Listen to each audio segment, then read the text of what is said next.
Wolfgang, thank you for coming on to the show. Thank you for having me, Jacob. So you've just written an extremely detailed and informative article in the Jerusalem Strategic Tribune on Germany and the road to Nazism. What occurred after World War II was a fundamental shift in Germany. It finally became a genuine democracy. What has occurred since then with the Trump administration? Why are German-American relations, which were so close after 1945, now experiencing difficulties? Well, Jacob, yes, a fundamental change after 1945, but it didn't occur by accident. It required political leadership. And I would like to mention here the name of Chancellor Konrad Adenauer. As you well know, there were alternative proposals. There was the temptation, above all on the political left, among the Social Democrats, that unification should be the priority, and as a price for unification, a neutral position in the middle between the Warsaw Pact and what then was a evolving NATO would have been the result. Adenauer firmly believed, and with him the CDU, the Union, the first People's Party in Germany, if I may add, they decided priority must be our cooperation with the West, with France, but on a broader scheme with the United States, and that was sort of the birth, the emergence of the transatlantic relationship. Now it has shifted, dramatically shifted.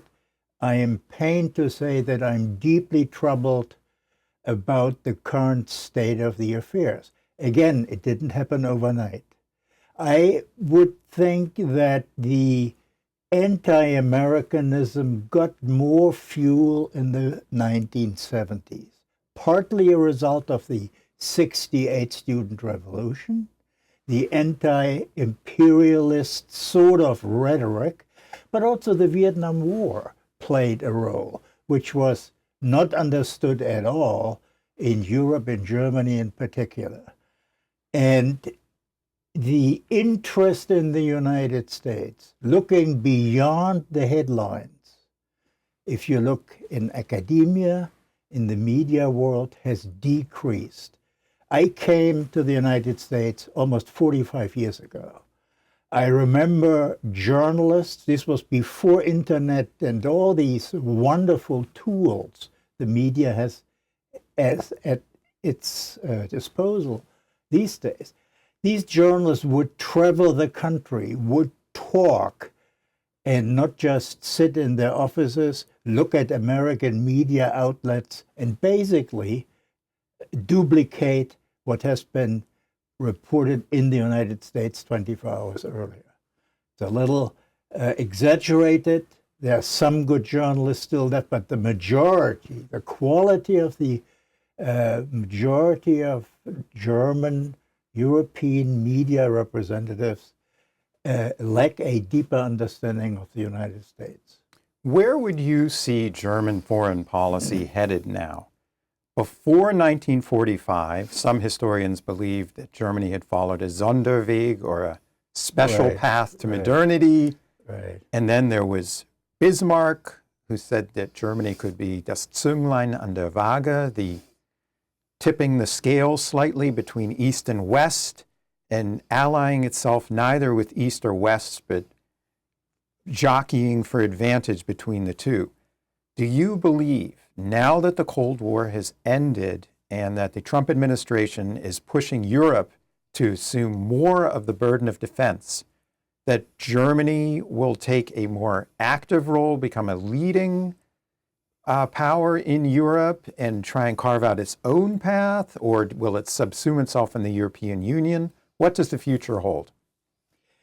I hope that the current political leadership in Germany, and I'm including the Social Democrats as well, the CDU and the SPD, will persuade the German public, in particular the younger generation, that the future cannot be by decoupling Europe, decoupling Germany from the United States.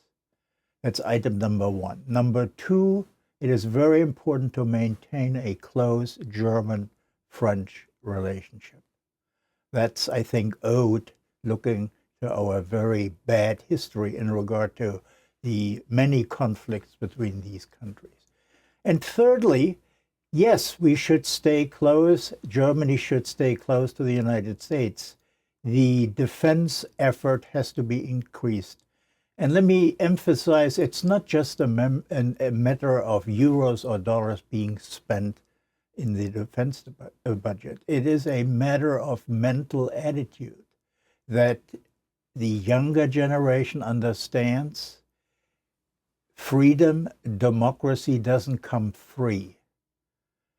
The slogan, lieber rot als tot, I prefer being red rather than dead, is a phony, a misleading bumper sticker slogan and lacks any substance. The credibility of deterrence is not just a matter of how many airplanes, how many tanks, how many drones a country has. It also is a reflection of how those who in case of a crisis have to serve, how willing, how able, how prepared they are. And we have at a minimum, a generation in Germany which sort of was insulated, isolated from world politics, believed that military means don't play any role. Often the excuse is used, that's our lesson we learned out of Nazi Germany.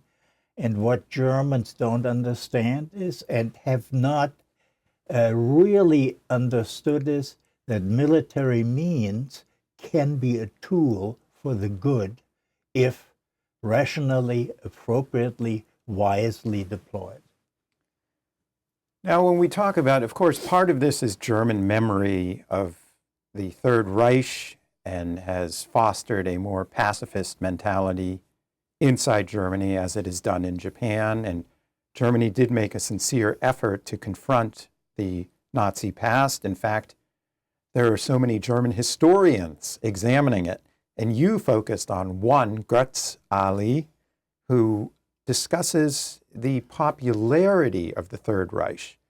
In essence, that Hitler was not a traffic accident, as some historians like to argue.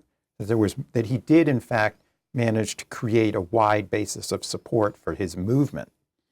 Now, given that we have all of this research, these writings, these new books coming out that you wrote about in the JST, why is it that the taboo about the Third Reich is actually eroding, not just in France, but also in Germany with the rise of the AfD? You have figures in the AfD who trivialize the German past and want to attempt to normalize it and represent, in effect, a threat to the Christian Democrats, who have long been the conservative, popular party. What is occurring in Germany?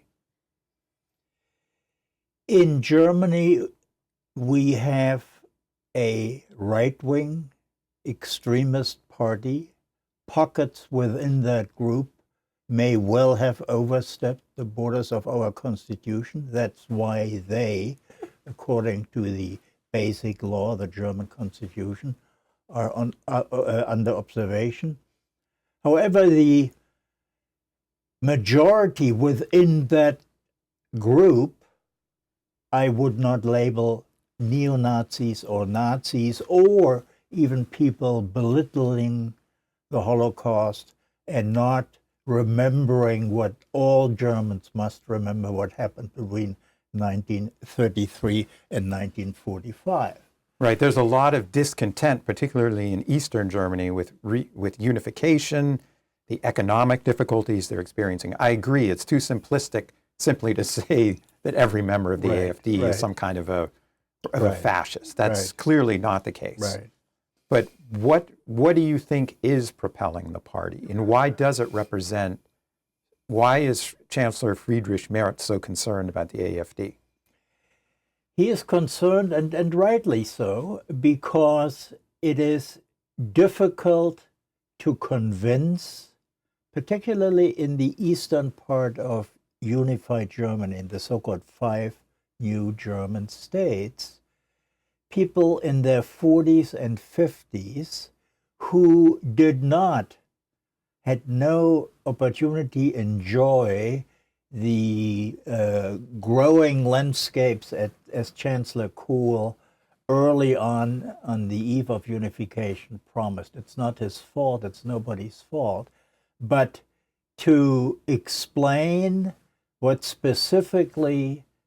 how specifically the life of an individual in a rural area where there's almost no public transportation, where the internet is very spotty, how that person benefits from unification, from globalization, is very difficult to do. And that's where the disappointment, the bitterness sets in. And if then people realize that all over Germany the infrastructure is Crumbling. in a miserable state, if schools, let me give you an example. These days there's a discussion, particularly in Berlin, because the school administration in Berlin decided to reduce the requirements to understand, to read German classical writers like Johann Wolfgang Goethe, Friedrich Schiller. The argument is this is an over demand for our students today. We have to simplify the language. I don't want to sort of exaggerate that incident, but it's sort of iconic, if you will, or symbolic with what many people observe in Germany. The elan, the vitality, the ambition, the spirit, we can do it, which did exist in the 1950s and 60s and 70s, still, to a large extent, is pretty much gone. It's become a society where too many people believe we are entitled, state, you have got to take care of it, and too few people say, I'm responsible for myself and I'll take care of myself by working hard and maybe even working a little longer. So does that mean that, in fact, though heavily criticized, President Trump's diagnosis of the state of Western Europe is correct? His very acerbic comments about the decline of Europe, economically, socially, and so forth. President Trump misses appropriate language too often. It sounds as if he is bullying. It sounds as if he is simply impolite, and I think he provokes the opposite of what he tries to do. Now, taking all the noise aside, there are some essential truths of his message. Number one, for too long have Germans in particular, believed we spend a minimal amount of money on defense, we do big business with China, and we get cheap energy from Mr. Putin. The US will take care of our security. People in the Midwest, and I moved from Washington, D.C. not too long ago to West Virginia. I do not find many people in West Virginia who don't have this sort of notion, free riders in Europe. And if I have to explain that we, the Germans, didn't even pay 2%, it's very hard for folks who struggle, who pay taxes, and who serve in the military also. That sort of is the... Because they feel that the German and the European social welfare state is based upon America's willingness to pay for their security, that they're not willing to pay for it. Absolutely. And at some point, and I know this is an issue all politicians in Germany want to avoid, but there's this old saying, the debate, butter versus guns. It's an old-fashioned term. It reflects where is the priority. And I think if you look at the budgetary situation in Germany, if you look at the priorities, the pendulum has moved too heavily towards butter and needs to be recalibrated, and the element of guns, meaning a credible defense within NATO, needs to be strengthened. That's at the core of the debate. And it's a very difficult coalition. You have a center-left party, the Social Democrats, traditionally representing labor, even though you mentioned the AfD, you had hundreds of thousands of traditional voters for the Social Democrats moving over to the AfD, primarily blue-collar workers who don't feel represented any longer in the Social Democratic camp, so to speak. It's a difficult coalition, but that is the challenge for the political leadership in Germany, to recalibrate this pendulum, guns versus butter. Now, there has been significant change in Germany when it comes to the military budget, has there not? There has been substantial change. However, it takes at least a decade to catch up. And let me come back to my earlier point. You can have as sophisticated an inventory hardware as possible if you do not have the willingness of a major segment of society to say, yes, we fully understand, and if a crisis occurs, I'm willing to join, and if push comes to shove, I will fight to preserve the freedom in Germany and in beyond. Germans these days point out, most Germans, the majority of Germans point out how brave, how courageous Ukrainians defend their country. I wished some of that spirit would spill over into Germany, not just in terms of spending money, but also developing an attitude that it's worth standing up in uniform with a weapon if need be. Now, let's say that President Trump one afternoon decides that he wants to improve relations with Germany, and he calls you into his office as an informal advisor. What would you tell him? What's the best thing he could do? I would tell him, tone down the language, calibrate it. Be tough in terms of substance, and I mean by substance the tariff regime, the demand for higher defense expenditures, and I would even add, this goes to a speech which was very controversial about a year ago by Vice President Vance, in terms of freedom of speech. That's another issue where across the Atlantic, the Gulf, the misunderstandings are rapidly increasing. And sitting here, and again, I've lived here for over 40 years, if I were to call the president, let's say a buffoon, somebody who is too dumb to understand the complexities. If I did that in current Germany, the police could knock at my door tomorrow morning at 5 a.m., ask for my cell phone and my laptop or desktop. It's troubling for someone like me. It is troubling.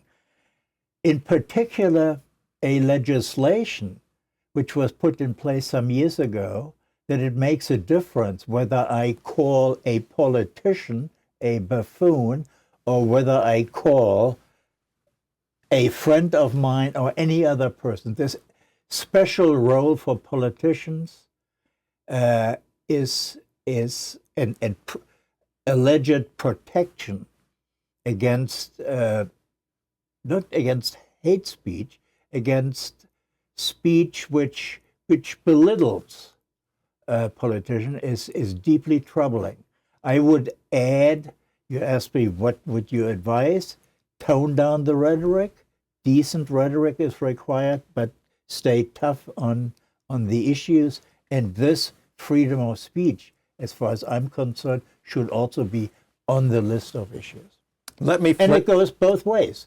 Yeah. I if I may add this, Jacob, it's perfectly fine if Germans, editorial writers, I would even say politicians, remind the President of the United States it's not very encouraging for our sort of perception, freedom of speech, if you, in your own country, sort of tell certain journalists or prohibit certain journalists to join press conferences, et cetera, et cetera, et cetera. It goes both ways. Let me flip the question. You served for many years in Washington, D.C. as head of the Konrad Adenauer Foundation. So that gave you a very valuable perspective on America, since you lived here so long and met many politicians and intellectuals, journalists. Let's say that Chancellor Friedrich Merz calls you this afternoon and says, Wolfgang, what should I do when I talk to President Trump? What's the best way for me to communicate with him? Actually, when I served here as the head of the Adenauer Foundation, then Chancellor Kohl asked me precisely that question. There was at a time when Germans, Europeans in general, were quite concerned that the U.S. will turn towards the Pacific, when California at the time became a pace-setting state, not just economically, but also politically. What can we do? And I suggested to him, I said, go there as often as you can, have your members of the Bundestagsfraktion visit the West to get a feel what's going on. And as Adenauer Foundation, we ran about a dozen so-called Transatlantic West Coast conferences in Seattle, in San Francisco, in San Diego, Los Angeles, several times, deliberately including those who don't have an interest in Europe. They were oriented toward the Pacific, to include them in our dialogue. Today, what I miss, and let me add an element of criticism here, we have many organizations, the so-called Mittler organizations, American-German groups trying to foster a strong transatlantic relationship. They more or less have all failed to prepare for this juncture in history in the transatlantic relationship.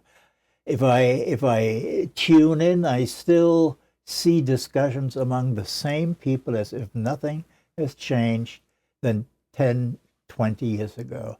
I miss that these German Mittler organizations go into the Midwest, include people in high schools and community colleges to get a better feel for what a vast segment of the American population feels about all these issues. To stay just along the East Coast and to some extent just on the West Coast, does not tell you how this country ticks. And I don't have to tell this to you, Jacob. You know this better than I do, but it pains me that this failure of these organizations is now so obvious. Wolfgang, thank you for this extremely illuminating session. Well, thank you for having me. Appreciate it.